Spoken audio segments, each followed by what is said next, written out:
Hello bannange banna Uganda tusanyusa okubalaba tusanyusa okubanga mutulaba tukomyewo tubadde tetuli ku mpewo for a few weeks naye struggle ekyagenda maaso era naffe tukyagenda maaso tuyina ebyokwogerako ebyennaku buli lwe tutandika program yaffe eno You Voice. By the way, You Voice is the program. Amanya gange nze Henry Masembe ndi wano Boston tuli ku TV gye bayita AI TV mu Boston, Massachusetts.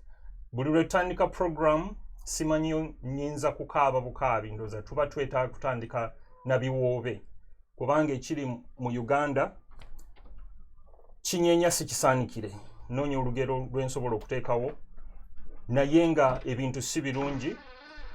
Tulina omukulembeze nga bwe mumanyi we will be singing preaching to the choir nti tuli mu kaseera kakatyabaga omukulembeze waffe akyakidnappinga abantu akyakidnappinga abaana abato atta abantu babasuula mu myala abantu bababuzaawo tugamba kuno kwonna okuba enduulu. Please release our people. Sagala kugamba dead or alive. Please release our people alive. Kubanga abana mubakwata balamu, abana mubakwata batambula, tetumanyi kigenda maaso. Bannange mutuddiza abantu baffe essaawa 24 oba 48 nga bakwatibwa balina okuleeterwa mu kkooti.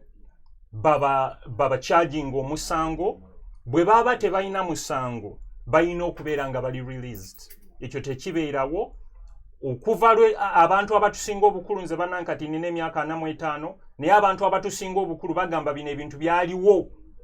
Bakwata abantu ne bababuzaawo ne tuwulira pandagaali ku mulembe gw'Obote kati tulina kino.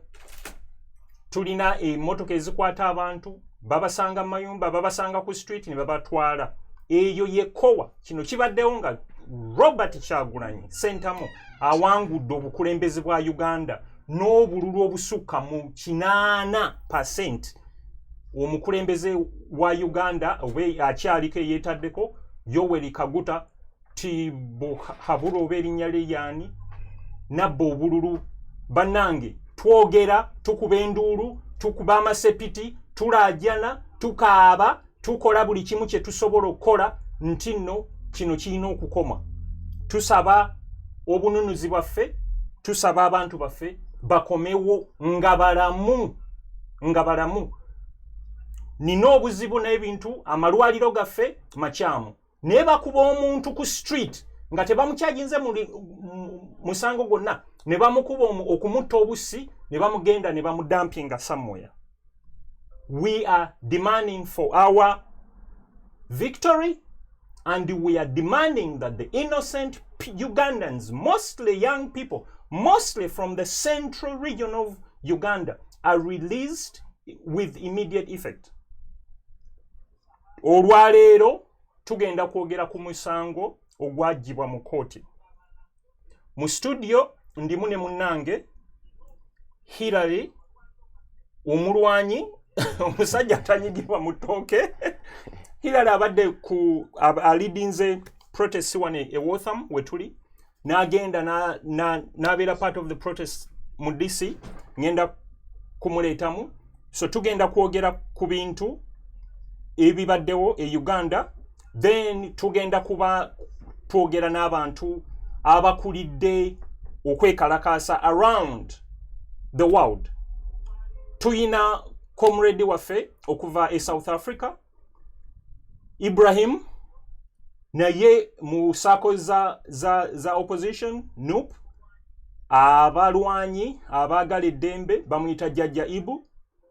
Tuyina muganda waffe okuva e New York agenda kutubulira ebigenda maaso mu jjajja ndowooza okukiikirira mu America ajja kutuwa round up kiki tukola kiki tulina okukola kiki tukoze.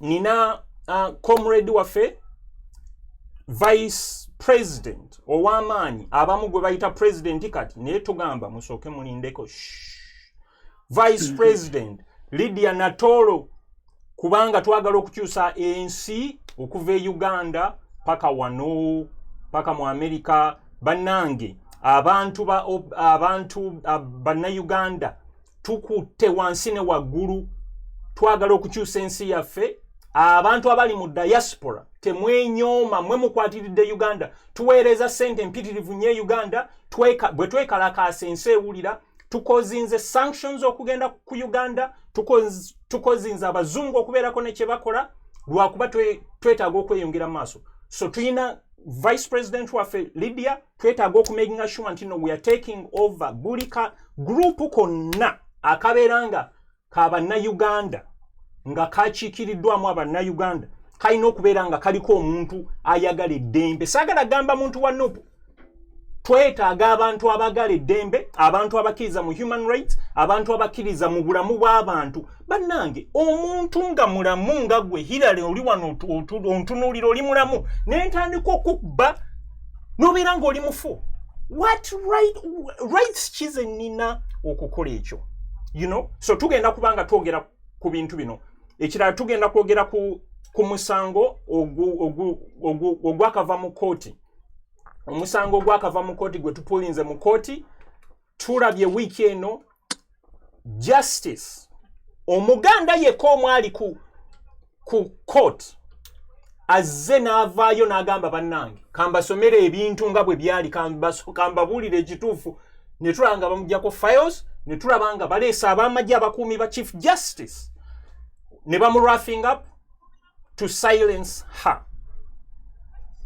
tugenda kwogera bintu ebyo in only 1 hour kantandike n'omugenyi wange gwe nnina mu studio then tugende e South Africa tugende New York owe California gw'oli muntu waffe wano gw'ogenda okusembayo ne Hillary buuza ku bantu oyogereyo a few things.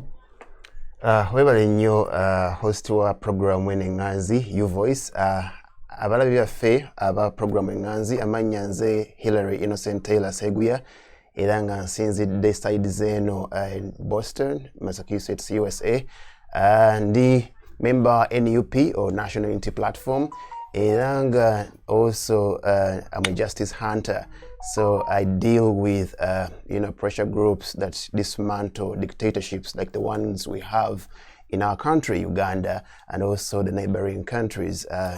So njagala okusaasira mwenna abafiiriddwako ab'enganda zammwe naddala abali mu struggle before the elections, during the elections, even after the elections. Tubasaasira banaffe era tubagamba nti tubagumya nti we're going to fight for justice for your relatives you lost. We are not going to give up until the victims of torture, of the state disappearances, of the state kidnappings get justice. So we call upon all Ugandans to keep united because we know that our eyes are still on the prize. Very soon we shall be free from dictator Yoweri Kaguta Museveni. Kubanga twagala Uganda empya buli omu jjajja okweyagaliramu ffe naddala abavubuka kubanga tetusobola kulaba nti ensi yaffe esaanawo wait before our generation. So let's keep united. Tubagire president waffe omulonde Kyagulanyi Robert Sentamu tukole buli ekisoboka okwenunula mu buwambe obwannakyemalira kijambiya kamya musaayi Yoweri Kaguta Museveni. All right. Jaja Ibo, Jolly, South Africa. Yes, can you see me? Yes, we can hear you, we can see you. You're looking very, very good in that red beret. Bring us update from South Africa, please. Well, thank you very much. Greetings, comrades. Good evening, good afternoon, good morning. Yes. Yeah, first of all, my name is Jaja Ibu in South Africa, and I'm the People Power Coordinator in charge of South Africa. I'm glad to meet up with you guys. I'm glad to touch base with you guys and discuss some matters of national importance in regard to our country. Of course, in South Africa, we have a lot going on. This week, we had massive demonstrations as they were announced by our leader, the Honorable Bobby Wine.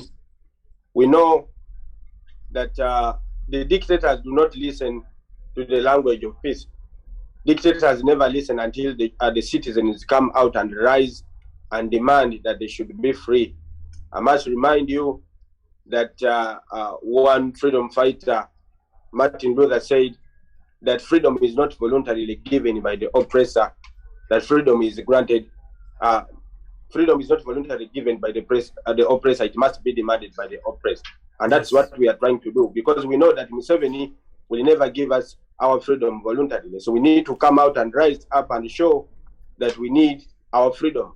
And our constitution actually also asserts that freedom is not granted by the state. Our freedom is hereditary. We inherited this freedom from our forefathers. And therefore, there is no man born of a woman that has the right to take away that freedom from us. So where there is infringement on our freedom, where there is absence of freedom, where there is absence of human rights and dignity, where there is absence of freedom of speech, freedom of assembly, we need to come out as citizens and assert our voices. So therefore, we started this massive popular demonstrations on Wednesday. And on Wednesday, we held a demonstration at the United Nations Human Rights Headquarters in Pretoria. It was a successful demonstration. We had a petition that we handed over to the representative of the United Nations in Pretoria. She received our petition, and we also held the demonstration outside the premises of the United Nations. And they promised to work on our case. They promised to act on our case, because we told them they should not just condemn, but they need to act, because in most cases we have seen organizations, individuals across the globe only coming out to condemn the evil actions of the dictators like Museveni. But it should take just more than condemning, you know. They need to take a step. They need to try to act further, you know. So we told them that they should act, because they have the power. They have all the necessary resources required. They have everything that is required for them to be able to do something. So we appeal to them to act on these evils that are unfolding in Uganda. Our fellow citizens that are being kidnapped each and every day. Civilians that are being tried in the military courts, because obviously we know that is against the law. Illegal incarcerations, crackdown on dissent, and all these other evils that are being perpetrated by Mr. Museveni and his allies. And they promised to act on our case. And then from there, we proceeded to the Ugandan embassy in Pretoria as well. And the ambassador of Uganda was too scared to meet us. Apparently, she was scared. Maybe she thought that we are going to act in any way or in a violent way. But of course, for us, we are peaceful people. We have always preached peace. We opted to take the channel of non-violence. We could have taken violence, but we know what the violence has caused in our country. And it is on record in Uganda. Every regime that has used the violence to come to power, that regime has continued to use violence to stay in power until violence was used to remove it from power. We know very well that Amin used the violence to come to power, and he continued to use the violence to stay in power until the violence was used to remove him from power. And then came Obote, who also used the violence to come to power. He continued to use the violence to stay in power until violence was used to remove him from power. So, and then came Museveni, who also used the violence to come to power, and he continues to use violence to stay in power. But we, the people of this generation, we want to create a new chapter in the politics of our country. We want to end this tradition of violence in, violence out, and come up with a new tradition of constitutionalism in, constitutionalism out. So that is what we are working on. So the ambassador designated somebody on her behalf that we managed to meet, and handed over the document to her, our petition. And then on Friday, it was very, very, very massive in the city of Cape Town. Yeah, it was massive in the city of Cape Town. Of course, a big number of Ugandans, together with the fellow Africans who are standing in solidarity with us. We had some members from the ANC Women League, ANC for your information, is the ruling party here in South Africa. Yes. And we know South Africa, they have been through a similar situation like the one we are going through. And it was their resolve, it was their resilience, it was their determination that made them to win. And right now, look at where they are. They have the freedom. They are enjoying all sorts of freedom. You can imagine that we actually enjoy freedom. We enjoy rights here in a foreign land more than we can enjoy in our own country. It is very appalling. So we were joined by women from the ANC Youth League, and then we had women from Malawi and all these other African countries that joined us.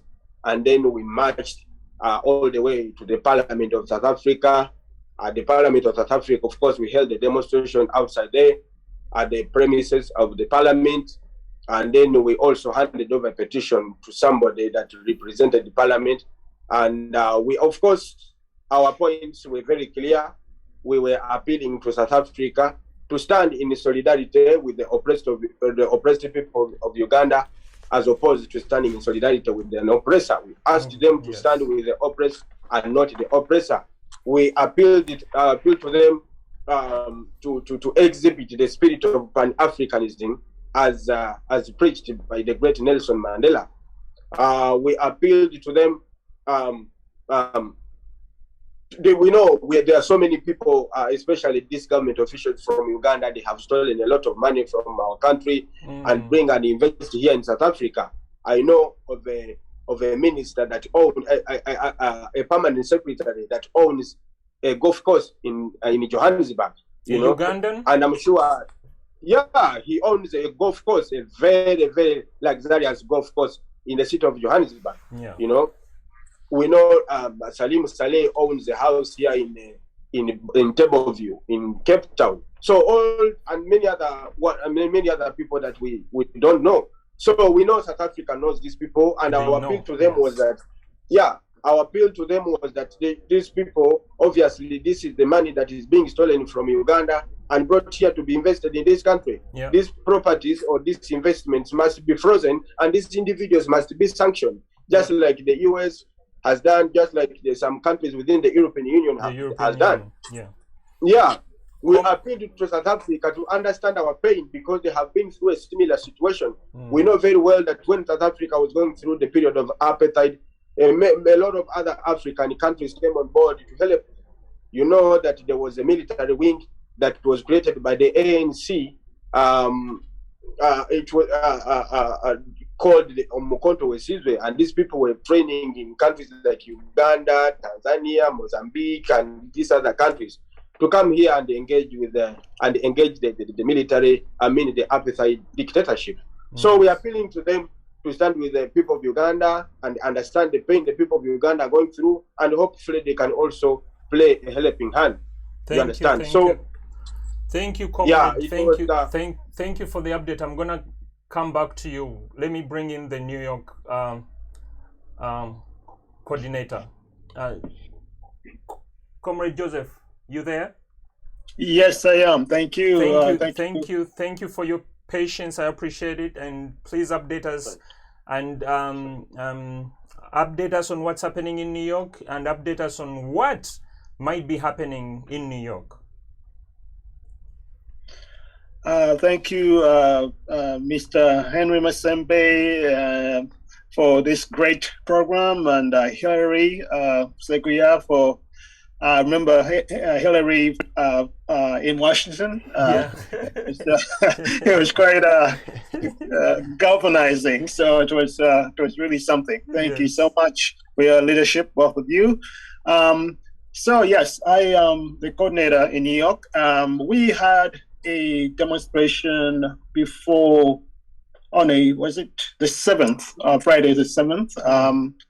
And at the United Nations, the normal place where we normally demonstrate. So right now, we may be planning another demonstration. I'm not quite sure yet. We have to get a permit. But in general, most of our work revolves around mobilization, like reaching out and all that.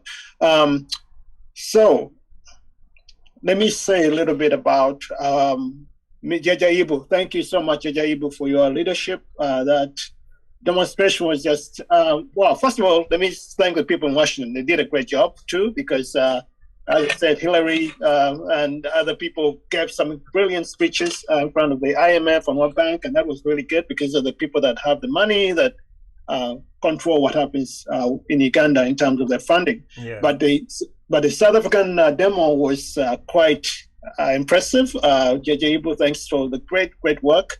The images were very inspiring, and we hope you continue on with that. So as for us in the United States, we are mostly focusing on the policymakers in terms of the Congress, the State Department, because as everyone knows, the United States, the EU, and the UK are the linchpins. These are the people that have enabled Museveni to maintain himself for so long in power.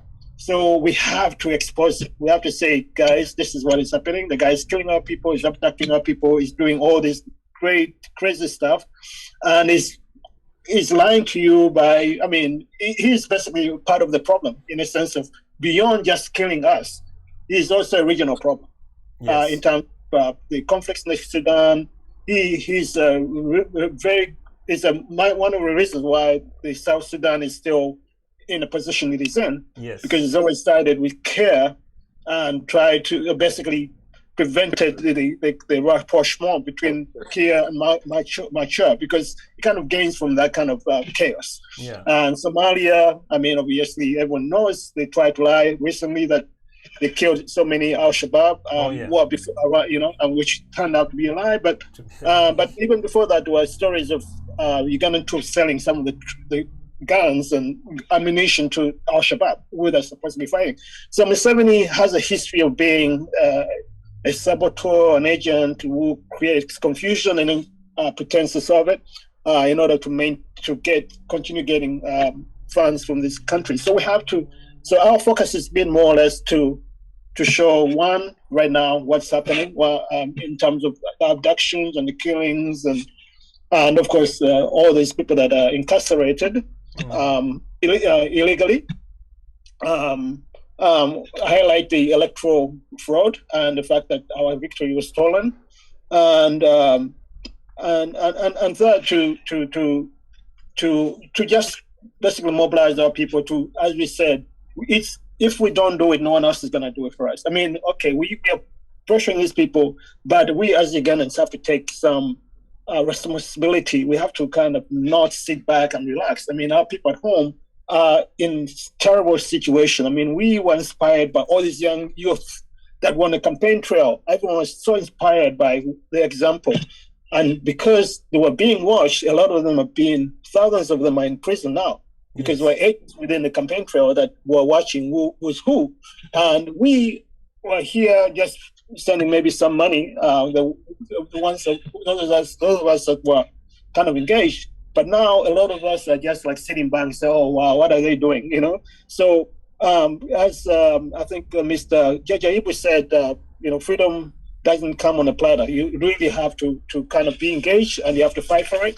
And we are lucky nowadays that we have social media, we have Twitter. So as a diaspora, we have to really be engaged. We can't be passive. We are lucky that we can do that through Twitter. And so we in the United States are focusing on that, using Twitter and social media to expose the regime, to make our demands known to the key policymakers, and people in the UK are also doing some online demonstrations, which is another way of demonstrating. So basically, in short, that is what we are doing, but it's incumbent upon us as a diaspora to at least use the modern tools to get the point across, because our forefathers fought colonialism with much less education and tools than we did. Right. Well, it's unconscionable that we can just kind of relax and sit back and say, oh, you know what, let them kind of like just expect things happen on without our major input. So that's in short, that's where I'll put it. Comrade, a question. So you had Jaja Ibo say that they were writing letters and they were delivering those letters to some key people in like the UN and the American embassy. I've not seen that. We've not been so successful in that in the US here. Is there a way that we could get some representation and we could make appointments as we go and protest and demonstrate in front of these buildings? We can actually have somebody, because all of us are not going to go into those buildings, but we can have like 2 people go in for us. So you are in New York, so we have the United Nations there. Is that something we can organize and try to do? Oh, no, definitely. In fact, from my understanding, the day we went to DC, they were willing for us to receive a document from us, but we had already left by the time they were willing to come and get us. Yes, that's true. We need to do that. We need to do that, because then if you do that, then you can have a follow-up and say, are you working on this? Is there something you're doing? So I'll have a follow-up with that with Hillary here, but let me go to California and hear from the Vice President, Lydia. Yeah, but I want to say that there's some people. We have a team we actually been sending documentation to and making what we call it. We've had meetings with senators in the background, and we've presented some documentation to them, but not to protest. No, we have not done it when we were protesting, but we've done it in the background. So in the background, yes, I know. And actually, before I go to Lydia, how is the Senator Bob Menendez's file? How is that looking? Has it been tabled yet?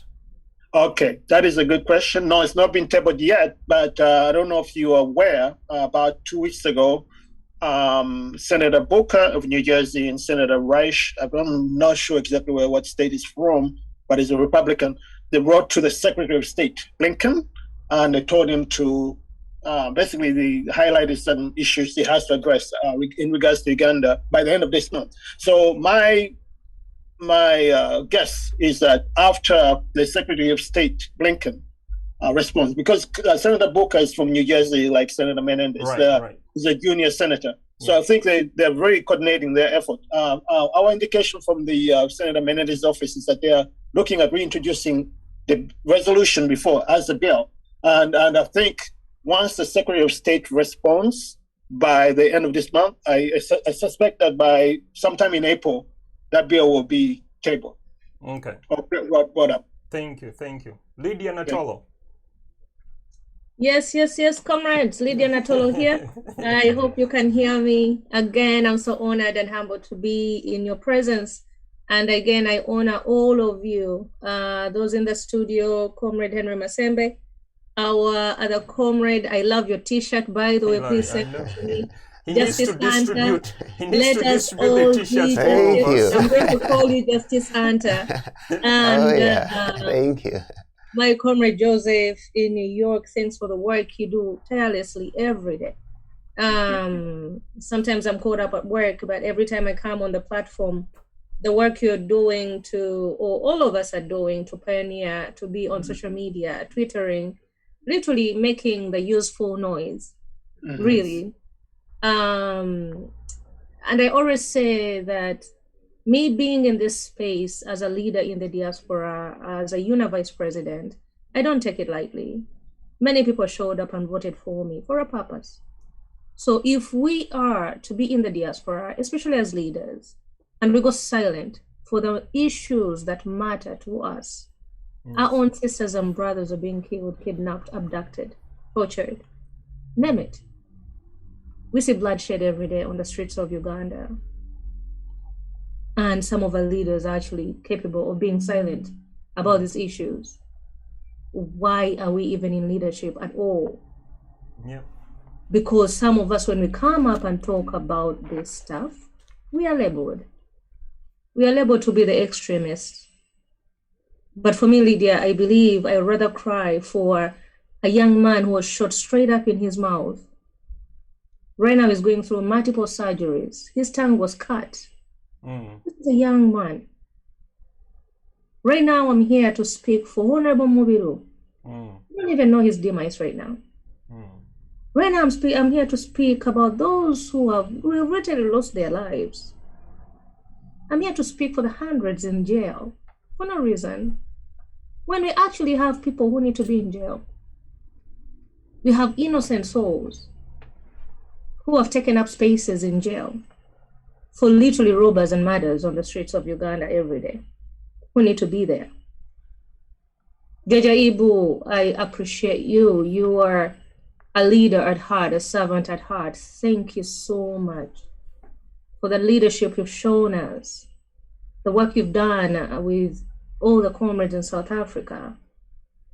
You're literally on the front line every day, demonstrating at every point that matters, that people will want to hear us. But we come from such a space of demise as Africans. And we in the diaspora need to know. The international community has never been for us, by the way. Can we get to those basics? Yeah. We as a people, it has never been for us, but rather it has been for our leaders. So if we are to act so blindly, that just because we go in front of these buildings and we are there and we are showing up, we are sending letters, we're calling, that they're going to run to us. But the good men and the good women, God touches their hearts and they become our allies in those spaces. Lydia, I've always believed that you can never make a tangible difference unless you're on the table. Yeah. You must be part of the dialogue. You must be inside that building where decisions are made. And that is why, with everything I do, I try to be on the table. Yes. That is why I ran for the student president for my university. Ooh. The first Black African woman to run for presidency in California University. Because I wanted to be part of the decision makers. I sat in big meetings with big people, apparently, and rightfully so. My voice was heard. Until Lydia walked into the building, nothing was going to be talked about. And that is when I realized that now, Lydia, I need to go back in my community and be part of decision makers. Then I came to you now. And we have a great organization, by the way. No one should deceive you. We have a great organization. When are we having UNA again? When are we having the convention? September, Labor Day weekend. So get ready. Yeah. Brace yourselves. Yeah. We need to be part of decision makers. And if only we had a united front in this organization, we would be way up there with Comrade Joseph, with Comrade Ibu in South Africa, spearheading this movement to talk about the atrocities happening back home. And so what is my word today?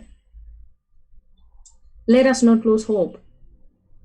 There's a lot happening. Lydia, every time I look at my phone, there's something happening back home. How long are we going to watch this unfold? We in the diaspora have a power. We have a power. We've tested it. Yeah. Comrade Joseph has talked about, there's a team that works every day in and out. We all know our diaspora leader, Haman, Ainebiona. We also know the damage he went through when they arrested him in Uganda. We also have our comrade leader for the US, Karim Mutambi, and a lot more of them. Many are on the front line writing, we are calling our senators and congressmen. Koja, you know my story. Since 2005, I've been on the front line of this. Yeah. We know we have a voice as Ugandans if we speak up together in unison. And we all are call our representatives. But then we also need to talk about this. I don't know whether Comrade Joseph, you know about this. There are a team of Ugandans who wrote to the Congress. I'll find out exactly which Congress member they wrote to. And they said that the work we are doing is actually false. Yes, I saw that article where they are saying About that there's 3 Ugandans. yeah, there's a Really? they called it a group of Ugandans, and I bet it was just a few people you can count on There one are hand 3 Ugandans. I saying, don't yeah, know who they are. you I know. go back in my phone call and remember those names, but they're sabotaging the work we're doing. And I remember that when I was literally advocating for kids in northern Uganda. Like every time we went to the Congress, you could see somebody say, "There's no war in Uganda. Uganda is safe." And you're like, "You're kidding." They're abducting and killing children in northern Uganda. Yeah. And here's a Ugandan in the diaspora calling a senator or a congressman. So it's happening today. Yeah, so that Lydia, I'm sorry to cut you, but that shows that you've been attacked. You yourself has been attacked recently, and you are not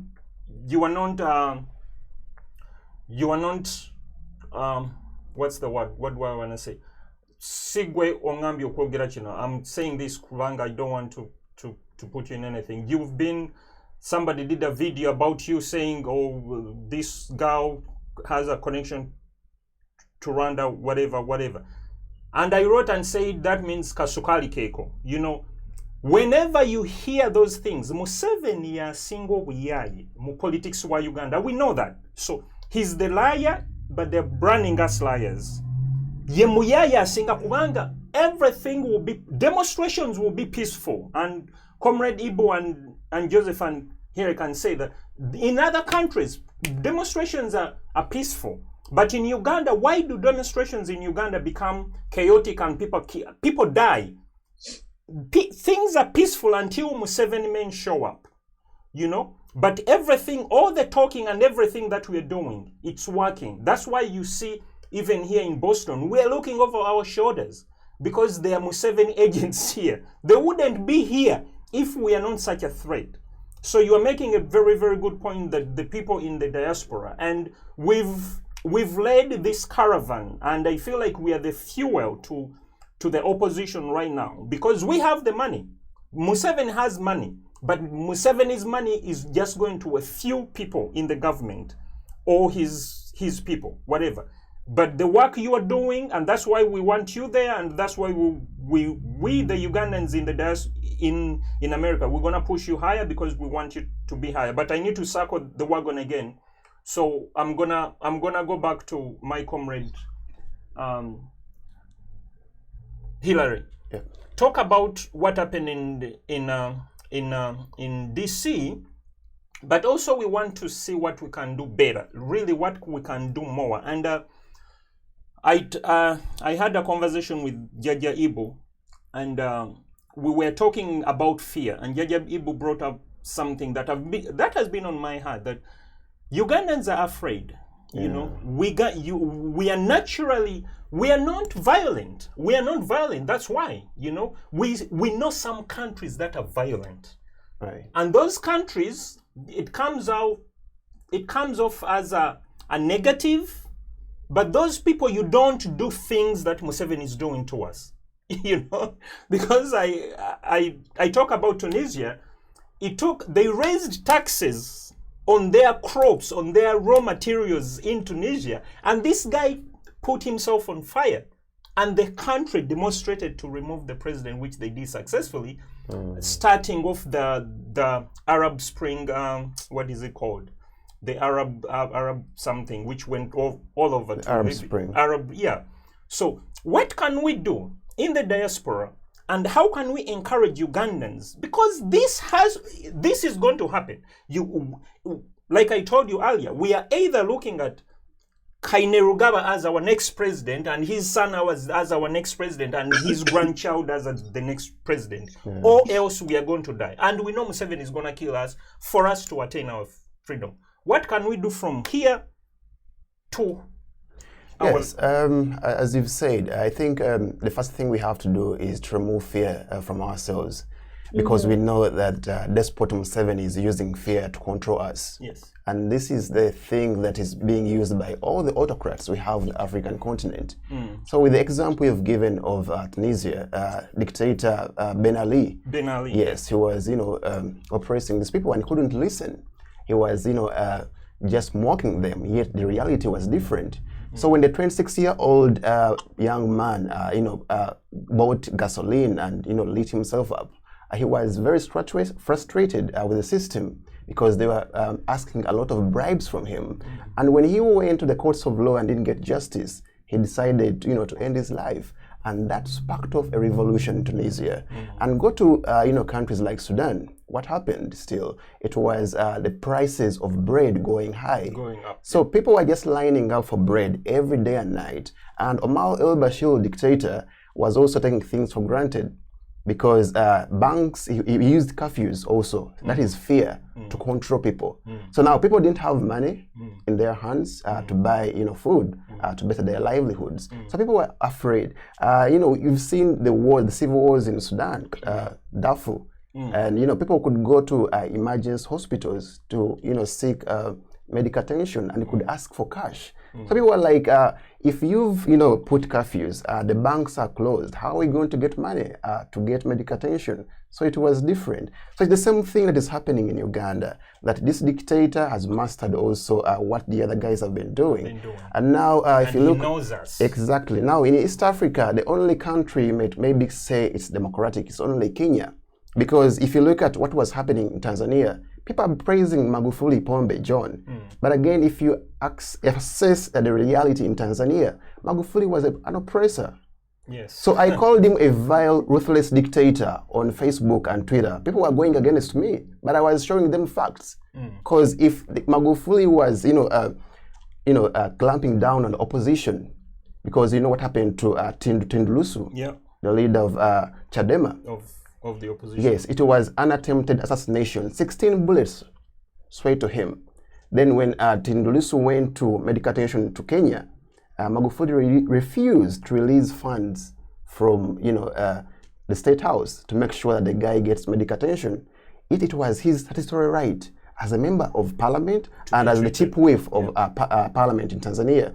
But he refused because he was using centralized power, absolute power to control the people of Tanzania. The media was censored in Tanzania. Some things that are happening in Uganda today. So I think in East Africa now, what we have to do is to rise up against these despots. Because if you go to Rwanda, yes, they may say it's working for them, but again, it's working for the people who are working for the people. But when Kagame. people lack justice, when they lack freedom, when they lack liberty, you cannot tell me about buildings, because buildings don't matter more than my liberty. Yes. That's why in Uganda we're saying that those who are telling us about the roads Despot Museveni has built for the last 35 years, they don't matter a lot more than freedom, more than justice. For me, I rather have my freedom than going to a tarmac road. Yeah. Because freedom is more important. We have to enjoy these rights because they are inherent, they are inalienable. Now, what happened on the 12th of March this year? It was I think a week ago. So we traveled over a team of 100 to Washington, D.C. From here? Yes, from Boston. And, we marched peacefully from the White House to the International Monetary Fund, to the World Bank, and also the State Department. So we were talking about the brutality that is happening in our country, Uganda. And we are telling these development partners and also the US that enough is enough. Museveni has been a puppet for the US for the last 36 years, and we want liberty this time around.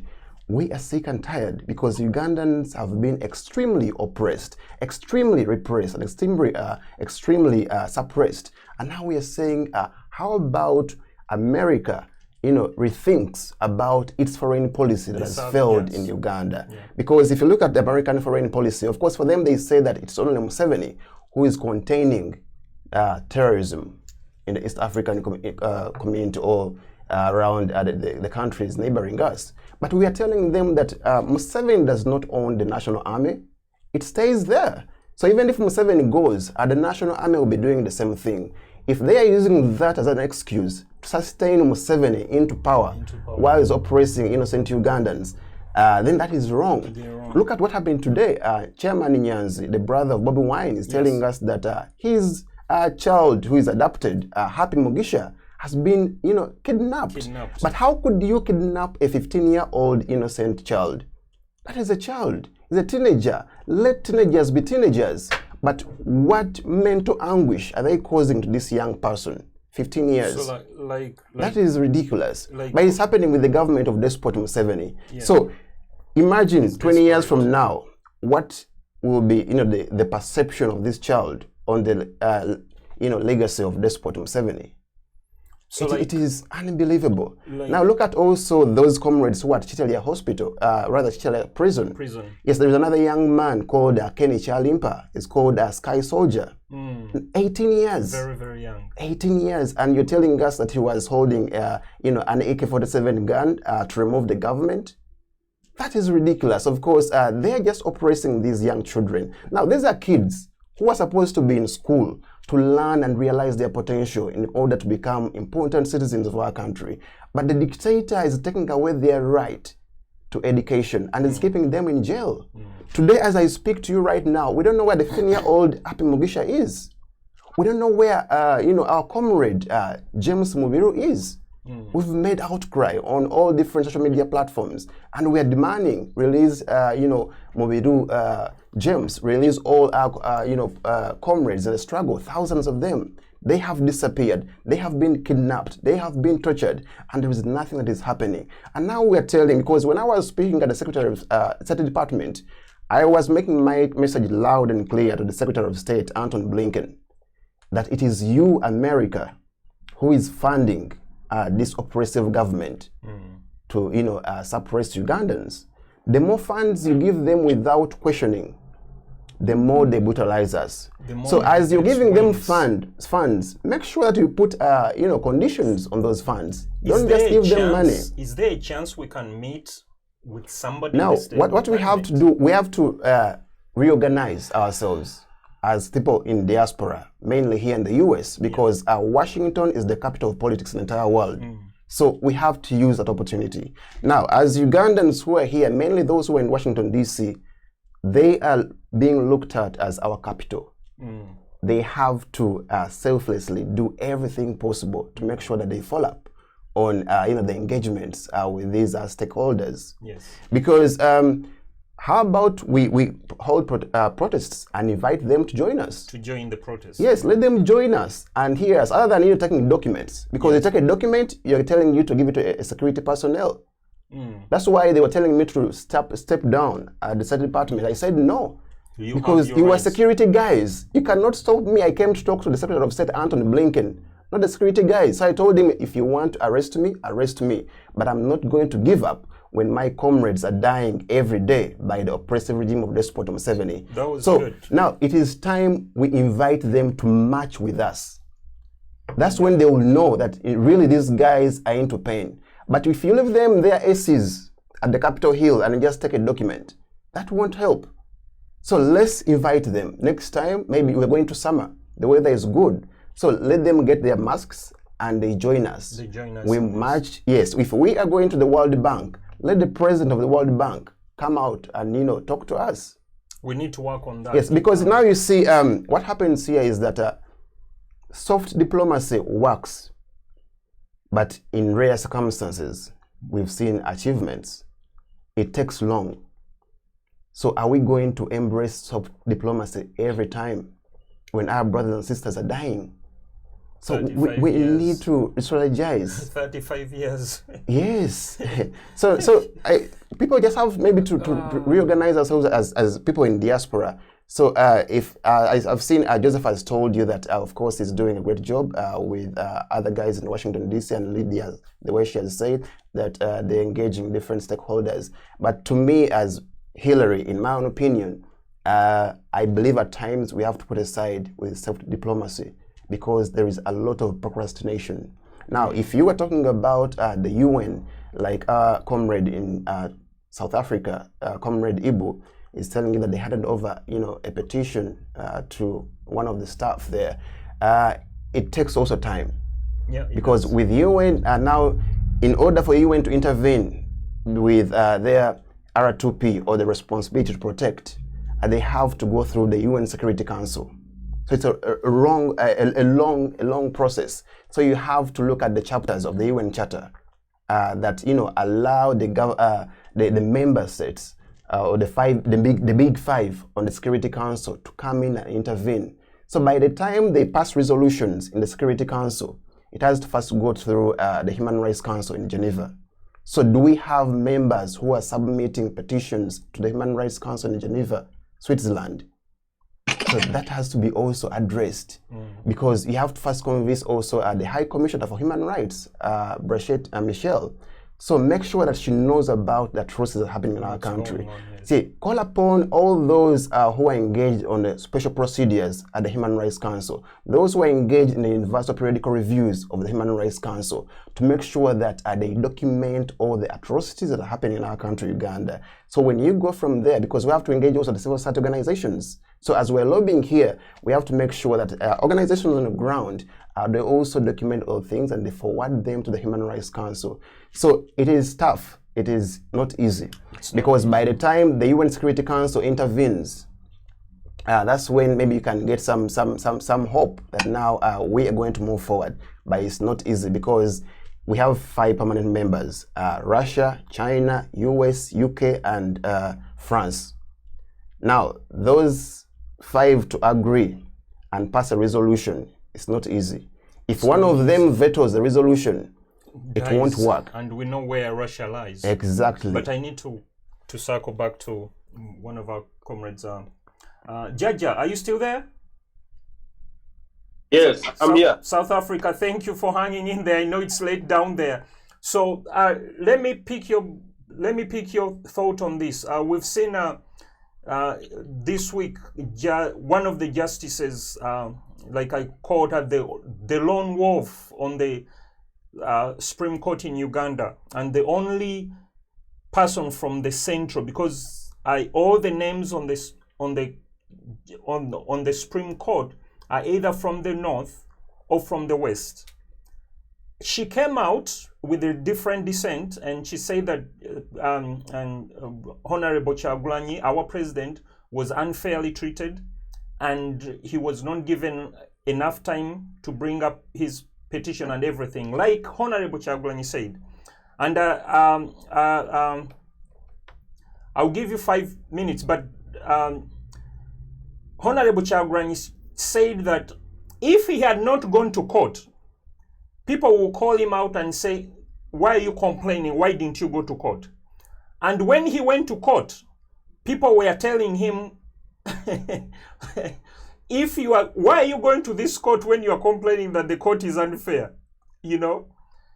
What do you think? Where are we as NUP after Justice Chisache comes out and says, and literally justifies our cause for pulling out the case from the Supreme Court? Yeah, well,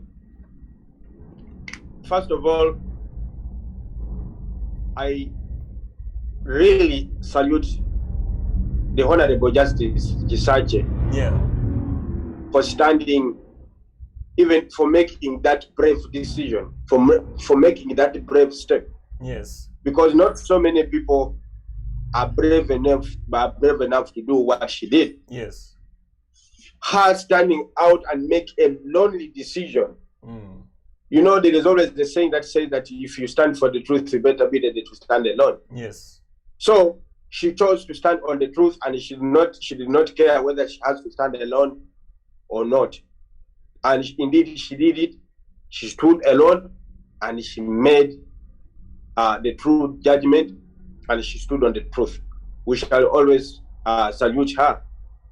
Of course, we know that the justice system in Uganda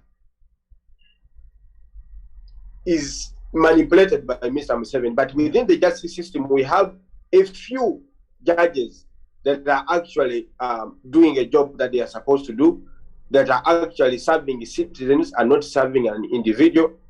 The justices that are still doing the work that they went to school to study and to learn, as opposed to the judges that went to school to learn how they can defend Museveni. the likes of Wino Dolo, and so on. So it gives us hope, and it gives us courage that we still have people like Justice Kisache that are within our justice system. And we know that once we have taken back our country, we can start to rebuild our institutions. Especially the institution of justice, basing on people like her. Of course, we know that our institutions have been damaged a lot, of course, by the Musevenism, and but we know that these good people like Kisache and people from other institutions of government, those are the people that will help us to build from there going forward. I don't think Kisache took that decision because she's a Muganda or she's from Central or whatever. She was just saying the truth. She was just saying the truth. And she just had the conscience and she just had the braveness to do the right thing. The issue of going to court, of course, there were a lot of mixed reactions. People had different opinions as in regards as to whether we should go to court or not to go to court. Reason being, first of all, the principal said himself, there were different school of thoughts from different people. Some of them were saying going to court is just another wastage of time. Waste of time, yes. As going to go to court, and then the court will obviously rule in Museveni's favor, and it will only stamp on Musa Museveni's victory and continue to legitimize his victory. And there was people that were saying, no, let's go to court and exhaust all these avenues. Yes. So that at least even if we come out to do something as Ugandans, like what we want to do or what we are already doing or what we intend to do, at least we shall know that we exhausted all ways and we could not find justice. Yes. And therefore we decided to seek justice from our own hands.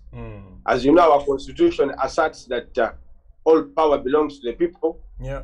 And the Article 1 subsection 2 also asserts that the people shall be governed through their will and consent. So if the people of Uganda see that the way they are being governed is not up to their will and consent, therefore the people have the power to come out and demand that they should be governed the way they want to be governed. So we went to court to exhaust that avenue. We tried the avenue of elections. We won the elections, and Mr. Museveni manipulated the elections, and then the Electoral Commission chairman, of course, we know he's a Museveni, who is a very Museveni loyal cadre, went and announced elections that were fraudulent. And we said, okay, we couldn't find a justice in the Electoral Commission, therefore let us try to go to court. But before we could even proceed to go any further, the court was already being partisan. The court was already putting blockages on our way. So we decided that no, we cannot continue pursuing our case in this kind of court, and therefore we decided to withdraw our case and take the case to the matter of the people. So now, this is my point. We know, and we have always known, that there is no institution in Uganda that we can ever go and find justice.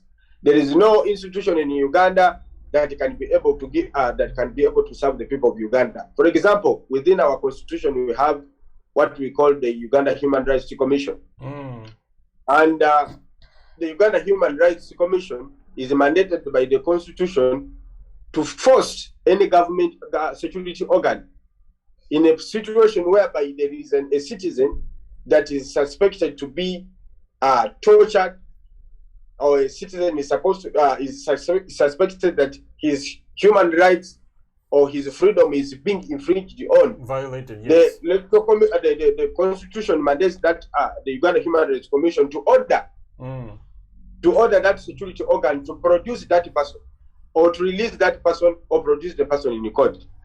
We are seeing our comrades that are being tried in military courts, but there is a Uganda Human Rights Commission. What is it doing about it? We have seen so many of our comrades, so many innocent Ugandans that are being tortured every day, that are being tortured almost to death. Some of them are languishing in different hospitals across the country. Where is the Uganda Human Rights Commission? You understand? So we don't have hope in the Uganda Human Rights Commission. We have no hope in Parliament. We have no hope in the judiciary. the only hope we have is within ourselves. So this is what we are supposed to do.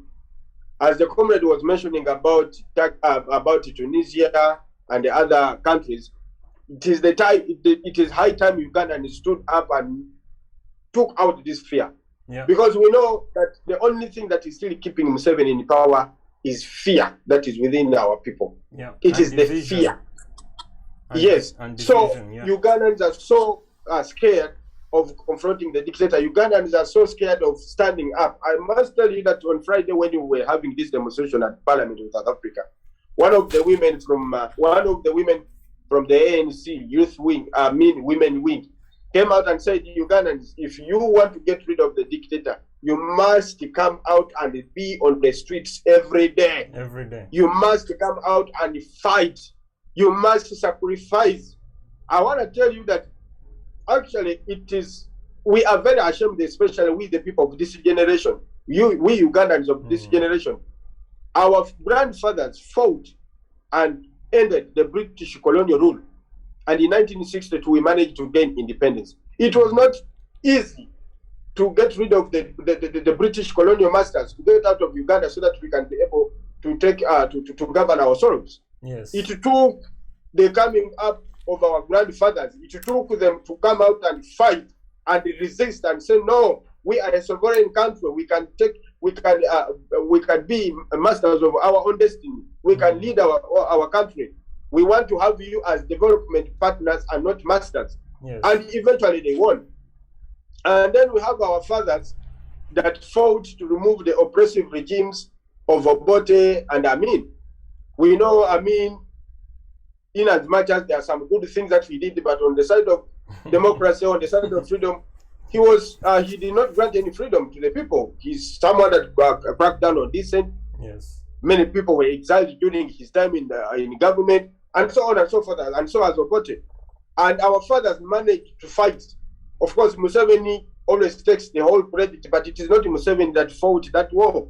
It was the Ugandans. It was coming together of Ugandans that were tired of this oppressive regime. And Museveni came out with these nice words. He told Ugandans what they needed to hear: a fundamental change, freedom of respect of freedom, respect of human rights and dignity, and all these other things. And Ugandans came out together and managed to fight and remove the oppressive regime of Obote.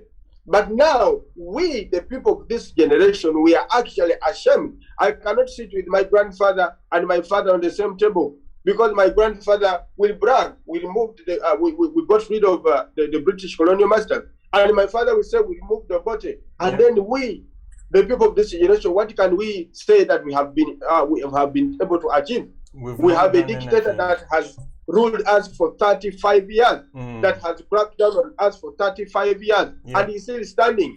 Now he's taking another 6 terms. He wants to take us for another 40 years. And I must tell you, this is not a rumor. This is a true story. These people are planning to come up with a constitutional amendment. They want to amend the constitution whereby Ugandans would no longer be able to vote for a president. Ugandans are now going to start voting for members of parliament, and then the parliament will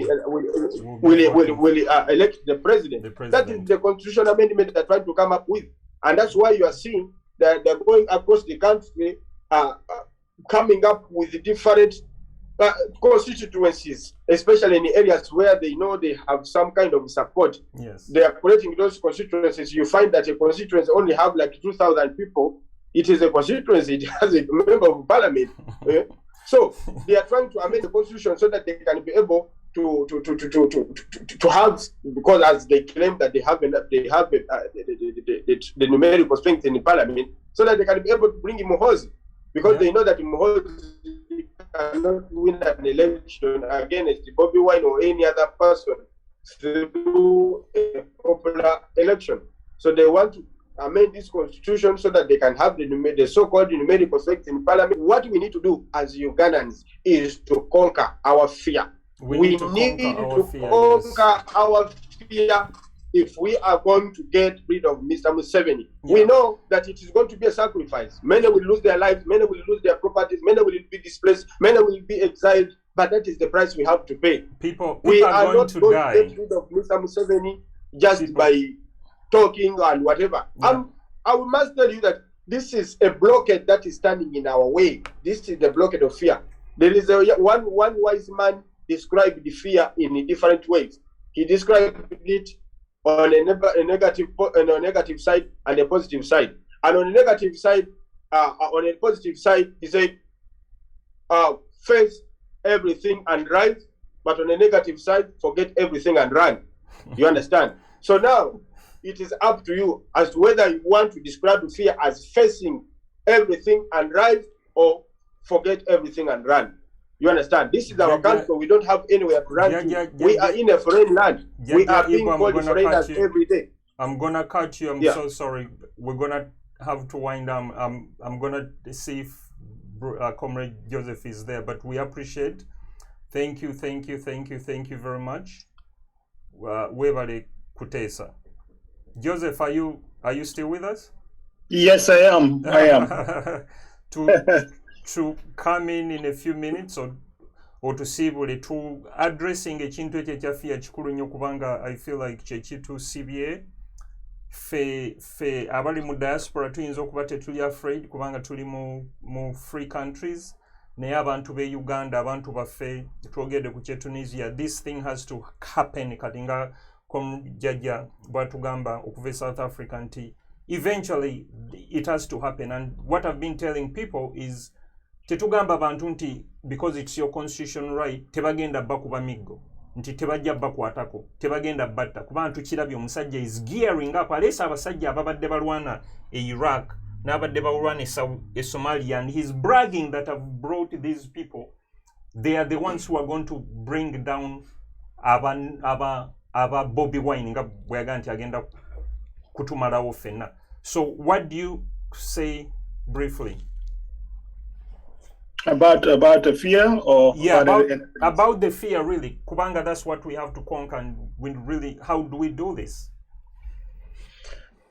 Yes, so everybody, that is it's yeah, it's a really tough. I mean, I don't know if I can say how we conquer it. I think it's just a matter of first we have to start with demanding. I mean, we have to just take it on. Start with saying we are tired. We are tired of our people dying. And just all together. And I think the issue is how do you get around to be mobilized, that they come out in mass numbers and demand abantu abali makomera, abantu abatibwa, abantu abatulugunyizibwa. So it's about finding the capacity and the ways, the means to rise up all together at once, and then doing that. In addition to that, there are many different ways of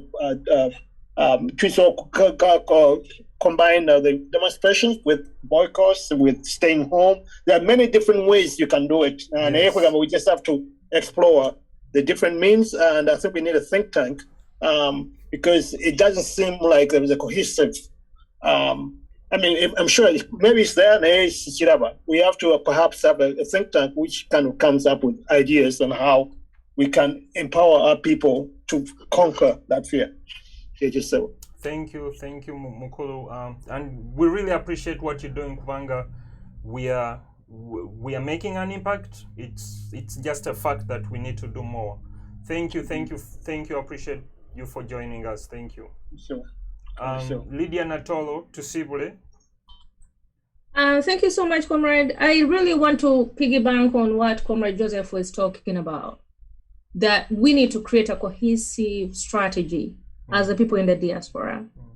I'm going to be a little bit blunt about this. We are a selfish community in the diaspora. We are selfish because we go to work, we come to our homes, we close ourselves in, we are safe. We go on Facebook, we go on Instagram, we go on Twitter, and we talk. The other thing, I'll also be a little bit lenient and say COVID has not done us right. Lydia was so excited coming into vice presidency of UNA. And then because I know the power we have in the diaspora. I'm just going to give you a little scenario. People think about invisible children, which literally grew me to the woman I am today, to the voice I have today. Because yeah, you saw me grow up back home in Kasubi. I was just the last born of a family of so many kids. I had no voice because you're the baby in the house.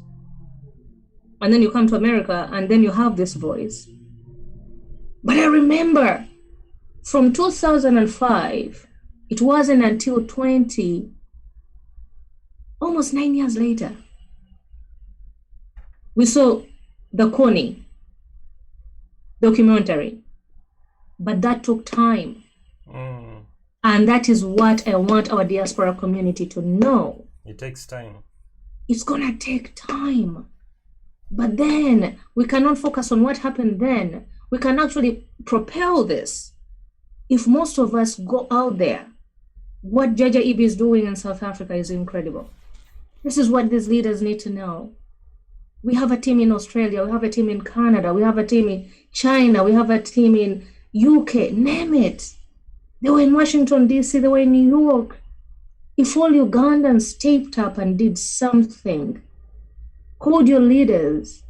What I learned through my work with invisible children was we literally spent, could you remember my time then? Literally took an entire week, traveled the entire US. The entire US. What did we do? We literally camped out of state capitals, slept outside state capitol buildings across the entire America, calling on to all the leaders. That is the strategy Comrade Joseph is talking about. But this time it was the young Americans.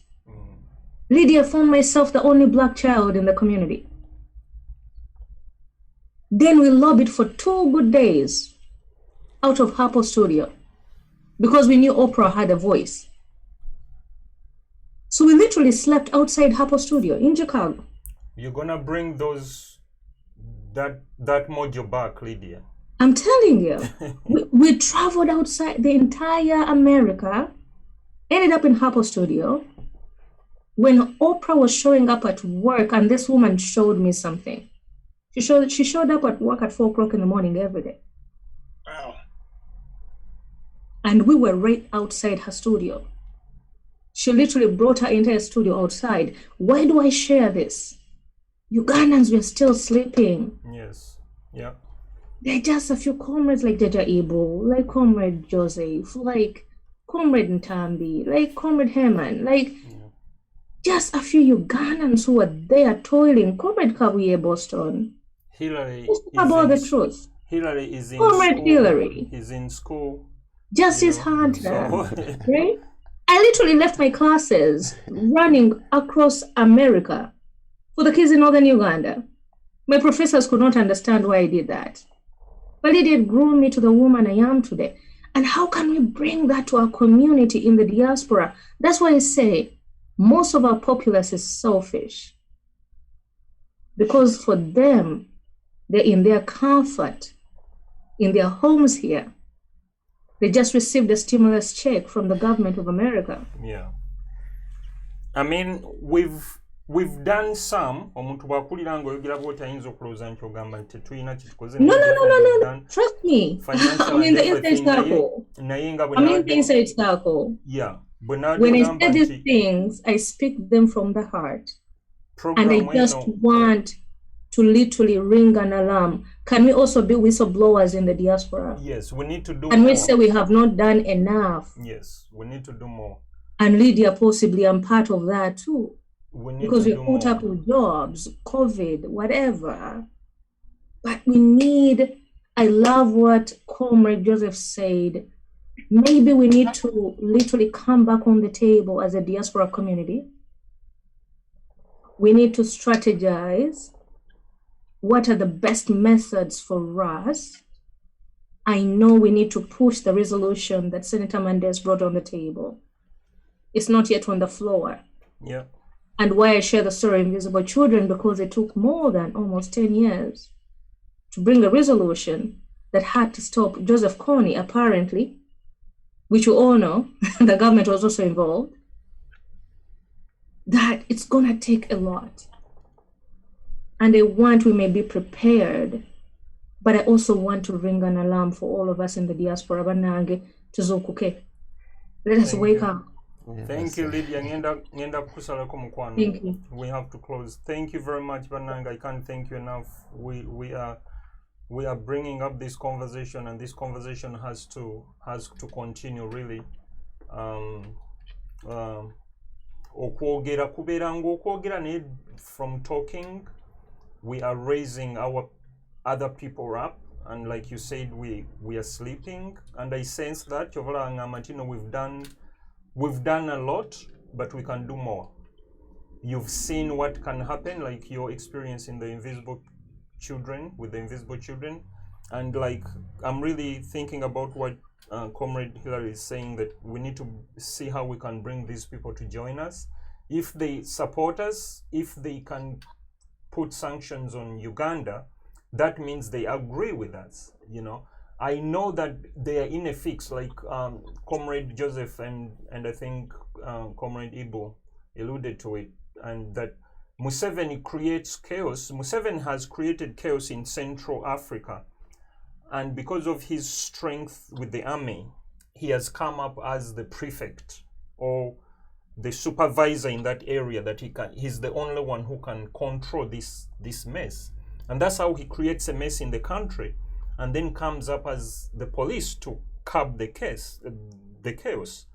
So abazungu bano, but their hands are kind of tied, kubanga tuli mu Somalia, tuli mu West Africa, banga tuli mu West Africa. It's amazing. Tuli e Congo, tuli wa. So when they see this young man coming up, they're like, are you gonna be able to control this? You know, now we need to have these guys in our corner and trust us, because where did Museveni come from? They were dealing with Idi Amin before, then Museveni came up. They didn't know who Museveni is. So this man has been here for 35 years. They cannot be the glue that's holding Museveni on us.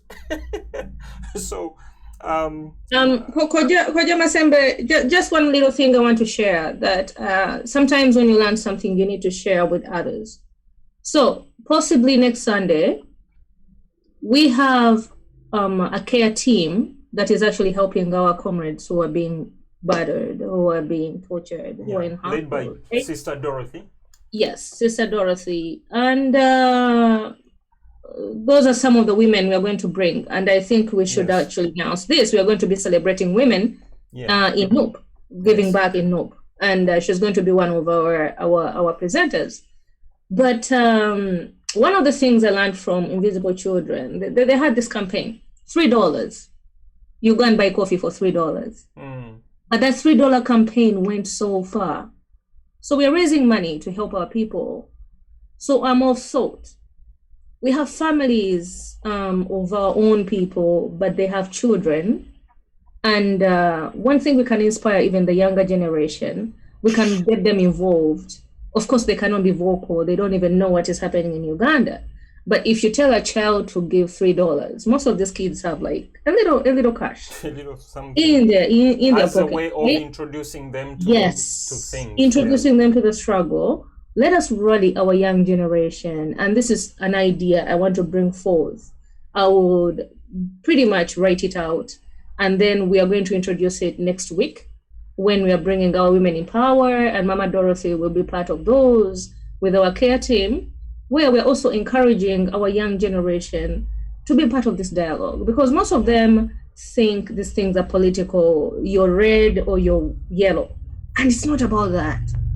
This is about a human cause. Anyway, we it's about our brothers and sisters. Anyway, we can bring about this cause. Yeah. So I just wanted to bring that, and then we'll be able to elaborate it further. All right. Comrade, final words. My final words, of course, as a young person, I usually want to be the face of the young people wherever I go.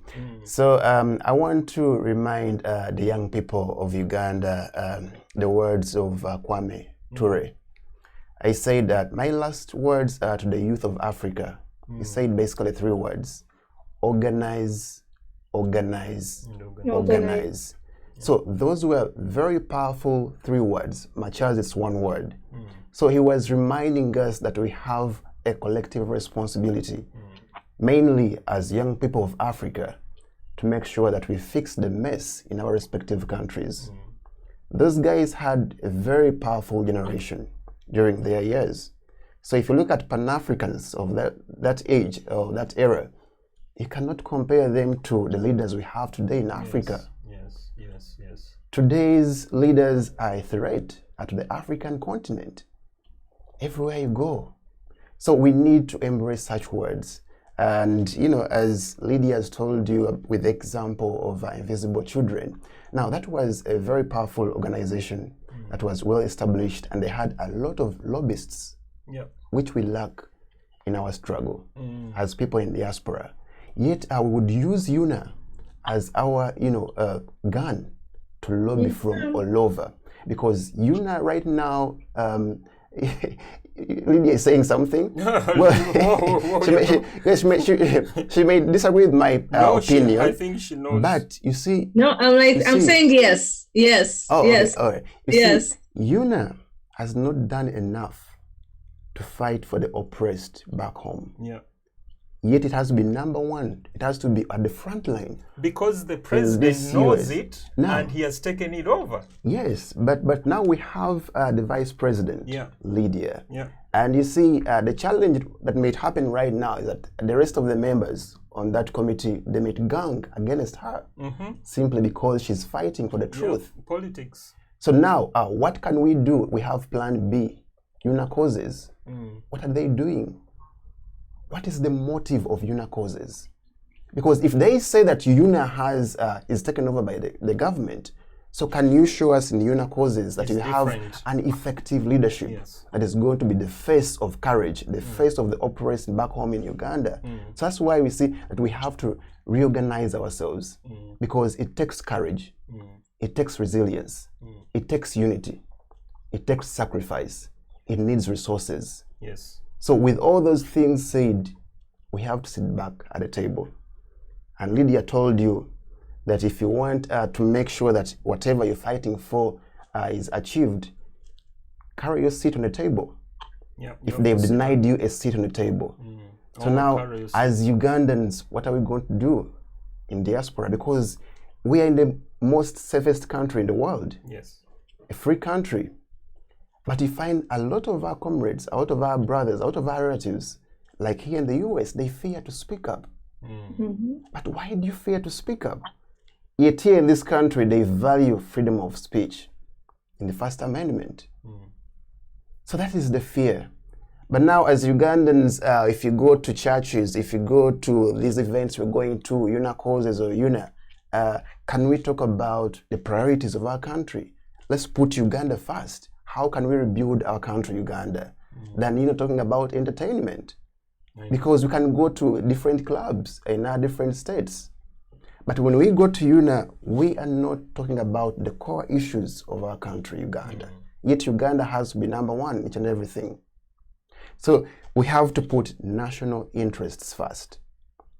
So that's why now I'm here, I'm challenging Lydia to talk to her colleagues or to her team. What plan they have? Because she's part of them, she has lived with them, she talks to them. Maybe she can share with us that where have they reached? What is their position? Because we cannot keep silent when people are being abducted, mainly the youth, because it is the young people who are mainly, being the victims of this torture, of these disappearances, of these abductions that are illegal.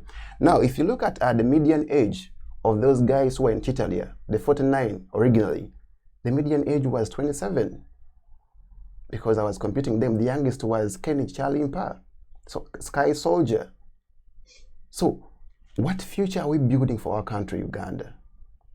And again, it goes back to our leaders here also, all the leaders in our chapters. Don't begin something you can't finish. So let people learn that now, if you have taken over responsibility, be ready to sacrifice your resources. Be ready to sacrifice your time to make sure that we achieve what we want. Because freedom is not free. No. We are going to die. Now we are here in the US today, in the history of this country. Martin Luther King Jr., he marched with thousands of Americans at the Pettus Bridge, over the Pettus Bridge, to make sure that they demand for the voting rights of the African Americans. Yes. And they achieved it. But we are celebrating that today in the history of America. Look at people like Rosa Parks. She refused to give up her seat on the bus. She sat, so she said no. So that is courage that we are lacking. So we have to remind our comrades in the struggle that look at these examples. Look at Malcolm X. It was resilience, it was courage that made him, stand for the right thing, for civil rights that we're enjoying today. Look at Harriet Tubman, because we are celebrating the Black History Month last month. But we have to look at all those examples. What sacrifice they make.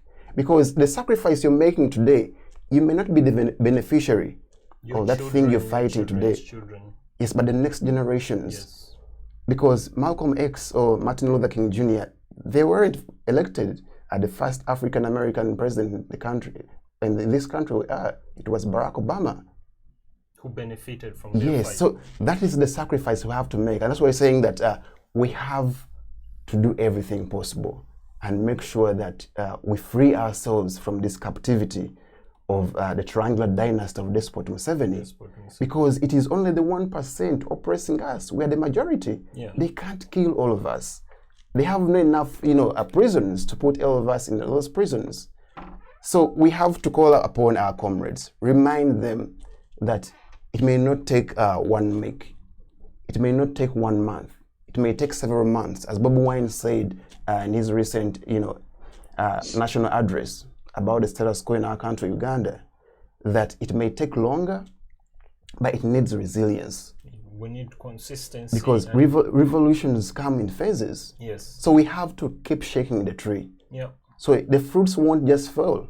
We have to keep shaking the tree until they fall. So that's why I'm calling up upon all our dear viewers. So for those who are using peaceful means like the digital spaces on Twitter, on Facebook, on different platforms you're on, make sure that you put hashtags. Make sure they put hashtags like, so don't just say, bring back our people. Be specific. Museveni, bring back our people. That hashtag is going to create a bigger impact. It is straightforward because if you say bring back our people, many countries are using it. Yeah. So add the word either M7 or Museveni. Museveni, bring back our people. The message is loud and clear.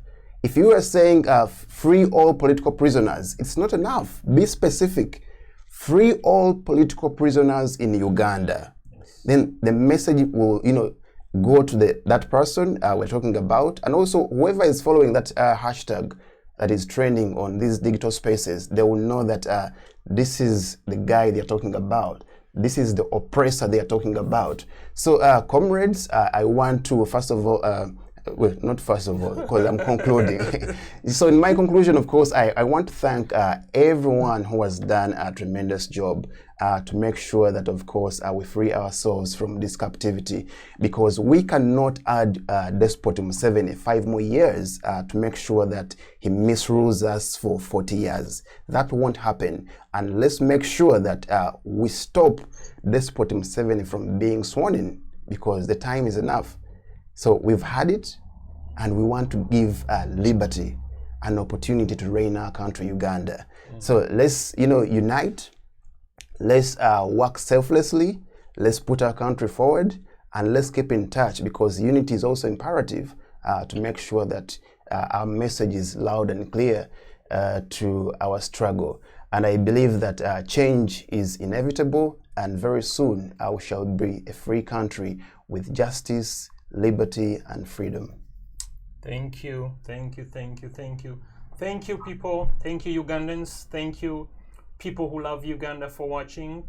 Please, what you can do for us is share this program, share, tweet, and share it on Facebook, share it on WhatsApp. But as my comrade has said, please tweet Museveni, release our people. Museveni, release all political prisoners. We are removing a dictator, Museveni. So try to add on Museveni. Don't just say a phrase that can apply to any other country. Again, thank you to all my guests today. Thank you for watching us. We can't thank you enough. Have a good evening, have a good morning wherever you are, and we'll see you next Sunday.